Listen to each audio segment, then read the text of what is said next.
जय सूर्य देवता भगवान जी, जय सूर्यदेव। आइए आज रविवार के सूर्य भगवान की कथा सुनते हैं। इससे पहले सूर्य भगवान की पूजा विधि के बारे में जानते हैं। तो सूर्य देवता, जो लोग ईश्वर को, देव को, देवता को नहीं मानते, तो उनके लिए सूर्यदेव साक्षात देवता सामने हैं। क्योंकि सूर्यदेव प्रतिदिन हम सबको जगाने आते हैं, शरीर में जान देने, शक्ति देने, ऊर्जा देने आते हैं। केवल मनुष्य जाति को ही नहीं, पूरी सृष्टि जिसमें पेड़ पौधा, जीव जंतु, कीड़े मकोड़े, नदी तालाब सभी हैं। अगर सूर्य देव ना आए, ना हो, तो सृष्टि का होना कल्पना भी नहीं कर सकते हैं। तो इसलिए सूर्य देव की पूजा रोज़ करें। जिन लोगों को अगर सूर्य मंत्र याद ना हो पूजा के लिए अर्घ देते समय, तो उन्हें सबसे इजी है कि वो हम सूर्य भगवान के 12 नाम से सूर्य देवता को अर्घ दें। जैसे ओम सूर्याय नमः, ओम आदित्य नमः, ओम दिनकर नमः, दिवाकर नमः, प्रभाकर नमः, रविवार्य नमः, मित्राय नमः, हिरण्यगर्भाय नमः, सावित्रे नमः। इस तरह से सूर्य देवता के 12 मंत्र से, और अब वो भी आपसे अगर 12 नाम भी याद ना हो रहा हो, तो ओम सूर्याय नमः, ओम आदित्य नमः, इतने भी बोलते हुए भी अगर आप सूर्य देव को अर्घ दे रहे हैं, तो वो भी बहुत अच्छा है।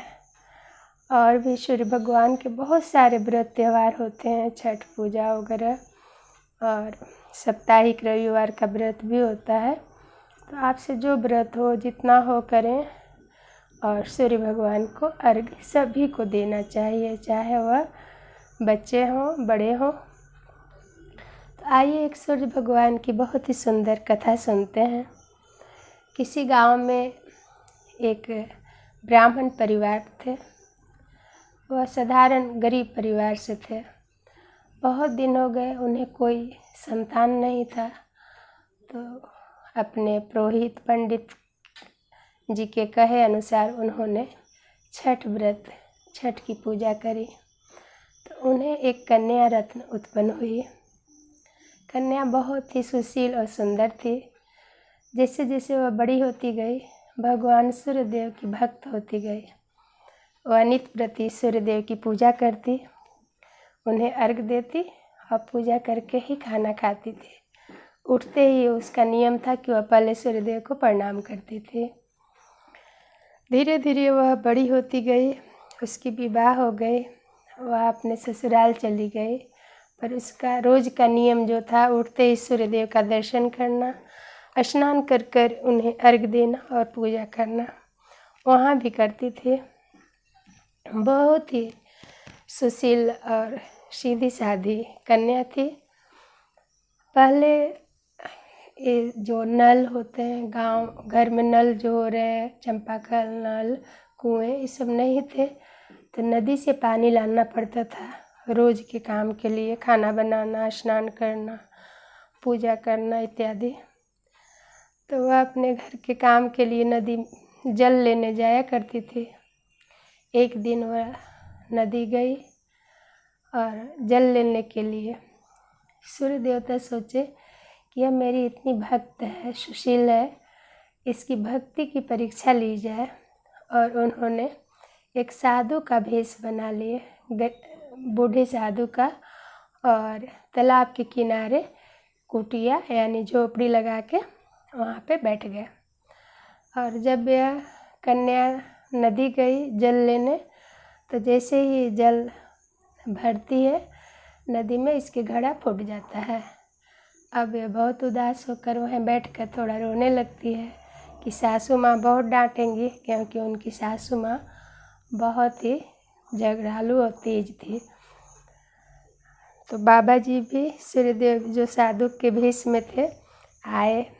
थोड़ा अपने बूढ़े के रूप बनाए हुए थे, तो कांपते हुए आए और बोले, बेटी क्या हुआ, क्यों रो रही हो? तो उसने बताया कि बाबा जी मेरी घड़ा फूट गई, अब तो सासू माँ मुझे बहुत डांटेंगी, मारेंगी। तो बोले, ठीक है बेटा, मेरे घड़ा में तो पानी भर दो अब मेरी कुटिया पास में है, यहाँ पहुँचा दो। तो बोली ठीक है बाबा जी। तो उन्होंने बाबा की घड़े में पानी भरी और बाबा की कुटिया में ले जाकर जल लेकर गई साथ में। बाबा जी बोले अंदर रख दो। वह अंदर कुटिया में जाती है तो देखती है कि वहाँ तो बहुत सारे घड़े ही घड़े हैं, कुछ सोने के, चांदी के, तांबे के और कुछ मिट्टी के। जब वे बाहर आई तो बाबा जी बोले बेटी उसमें से किसी एक घड़ा तुम ले लो अपने पानी भरने के लिए, नहीं तो तुम्हारी सास तुम्हें मारेंगे। तो वो बोली जी बाबा जी, और जाकर एक मिट्टी के घड़ा ले ली। तो बाबा जी बोले क्यों बेटा, वहाँ तो सोने के भी घड़े थे, चांदी के भी, तुमने मिट्टी के ही क्यों लिए?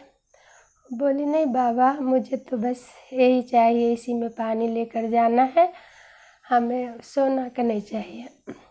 फिर उसने पूछा बाबा आपको ये सब घड़ा किसने दिया, इतने सारे क्यों रखे हैं? तो बाबा जी बोले बेटा वो जो मेरे सब भक्त हैं ना वो दे जाते हैं तो रखा हुआ है, तुम्हें चाहिए तो ले लो। बोली नहीं बाबा मुझे नहीं चाहिए, और चली गई। उस घड़े में जल भरी, जल भर कर घर गई।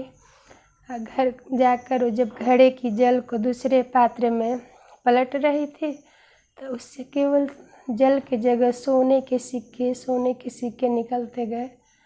अब देख के तो आश्चर्य कर गई। उसकी सासू माँ आई, बताई, बड़ा खुश हुई वो। अब सीधी सादी भोली वाली कन्या थी तो इसने अपने पड़ोसन से भी सब सारी बातें बता दी कि आज मेरे साथ ऐसे ऐसे हुआ और बाबा जी ने जो घड़ा दिया उससे तो केवल सोने के सिक्के ही निकल रहे हैं। तो पड़ोसन बड़ा तेज थी, उसने बोला अच्छा चलो चलो हम भी चलते हैं, आज फिर से पानी भर के लाते हैं, कहाँ बाबा हैं दिखाना मुझे। तो साथ में पड़ोसन भी गई। अब वह जानकर अपने घड़ा को तोड़ दी गिराकर, और बाबा जी आए, लो बेटा आज मेरे भी घड़े पे पानी भर कर पहुँचा दो। बाबा जी फिर से आए और ऐसे ही बोले जी बाबा जी दीजिए, हम ले जाएंगे हम। तो बाबा जी बोले ठीक है बेटा, लो तुम ही लो। उसने फिर से घड़े में पानी भरा, पड़ोसन ने, और दोनों साथ में वहाँ गए बाबा के यहाँ। बाबा जी बोले जा बेटा अंदर रख दो पानी। तो पड़ोसन अंदर जाके पानी जल रखी घड़े का। तो बोली आकर बाहर बाबा मेरे घड़े टूट गए हैं, मुझे भी घड़ा दीजिए ना। बाबा बोले अच्छा तुम्हें भी घड़ा चाहिए? तो हाँ बाबा मेरे पति मुझे डांटेंगे, क्योंकि उसकी सास तो थी नहीं वहाँ। तो बाबा जी बोले ठीक है ले लो, तुम्हें जो घड़ा पसंद हो। तो बड़ा खुशी से वहाँ देखी सोने चांदी तांबे लोहे मिट्टी सबके घड़े थे। तो उसने जाकर सोने की घड़े ले ली। अब आई और उसमें जाकर जल भरी और बड़ा खुशी से जल्दी जल्दी घर जा रही है। बोली पड़ोसन के चलो चलो जल्दी घर चलते हैं। घर जा रही है कि इससे निकालेंगे तो सोने की सिक्के निकलेंगे। तो जल्दी जल्दी घर आ रही है और आकर जैसे ही उसने अपना जल दूसरे पात्र में पलटा तो उससे बहुत सारे कीड़े मकोड़े सब काटने वाले निकलने लगे और बहुत सारे कीड़े उसे काट भी दिए। अब वह दौड़े दौड़े आई कि अरे तूने क्या झूठ बोला था कि सोने के सिक्के निकलते हैं, सोने के, यहाँ देखो मेरे पूरे घर में तो कीड़े कीड़े ही हो गए। अब बोल रही थी कि सोने के सिक्के निकलते हैं। तो बोली सीधी सादी बोली, ये जो बाबा भोले सूर्यदेव की भक्त थी, बोले नहीं मेरे यहाँ तो सोने के सिक्के ही निकले थे, देखो यहाँ पे हैं सिक्के। तो बोली चलो बाबा जी से पूछते हैं उनसे। अब गई वहाँ तो बाबा जी थे न, कुटिया थी, कुछ नहीं था। ये बोले बाबा जी कहाँ चले गए, कुटिया कहाँ चली गई, ये हमको ऐसे घड़े क्यों दे दिए। फिर आकाशवाणी हुई कि तुमने तो लालच में सोने की घड़ा ली, जानकर अपने घड़े को तोड़ दिया। तुम तो हर काम लालच में ही करी थी, जबकि उसने तो कोई लालच नहीं की। हमारे कहने पर उसने खुद कहने पर भी मिट्टी के घड़े ले ली और उसको तो कोई लालच था ही नहीं। और सदा मेरी भक्त और सच्चे प्रेम से निश्चल है, न उसमें छल है न कपट है। इस प्रकार आकाशवाणी हो या तुमने तो छल और कपट के साथ और लालच के साथ सोने के घड़े ले गई थी। तो जहाँ पे लालच होगा वहाँ पर कुछ नहीं होगा कष्ट के सिवाय। तो इस तरह से आकाशवाणी हुई। और फिर उस जो सूर्यदेव की भक्त थी वो बाबा की जय जयकार करने लगे। इस प्रकार सूर्यदेव ने अपने भक्त को और समाज को ज्ञान दिए।